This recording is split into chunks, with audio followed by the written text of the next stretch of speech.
I love this story. All right, the banner these guys are holding, see the banner there? The motto there in Latin means, in English, none more brave.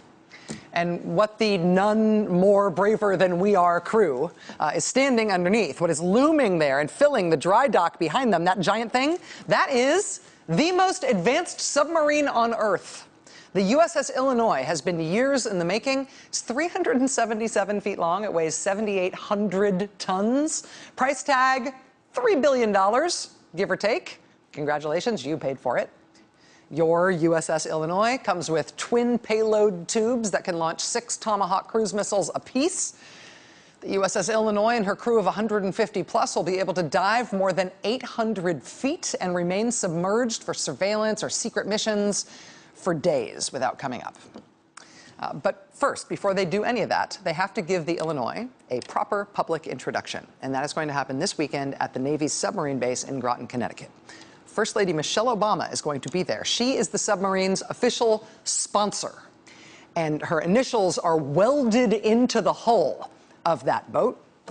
And so to launch the USS Illinois, First Lady Michelle Obama is going to show up and do the traditional honors of smashing a bottle of champagne across the bow. I mean, christening a ship or a submarine or even a plane that way, it's recognizable, it's a well-known tradition. But here is my note of caution. The whole christening the vehicle thing doesn't always go as planned, even when you are the First Lady. Not prepared.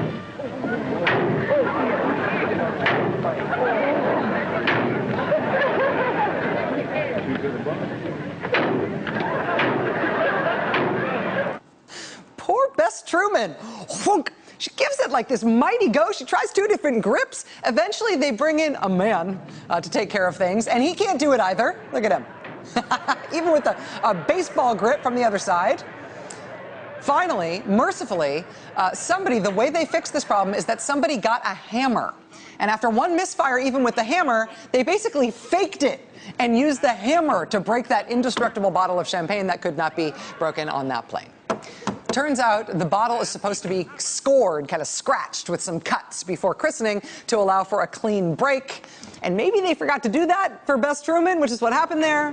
Hopefully someone will remember that Bess Truman lesson and not put First Lady Michelle Obama in that same pickle tomorrow in Groton, Connecticut, when they are going to welcome this giant new submarine into the world. Honestly, though, even if they forget to scratch up the bottle for Michelle Obama, if there were ever a First Lady who could probably handle it, right? If there were any First Lady who were ever ready for a recalcitrant bottle and its planned meeting with a giant nuclear-powered submarine, I think it's probably the one we have now. Honestly, I think I feel bad for the bottle. I maybe even feel bad for the boat.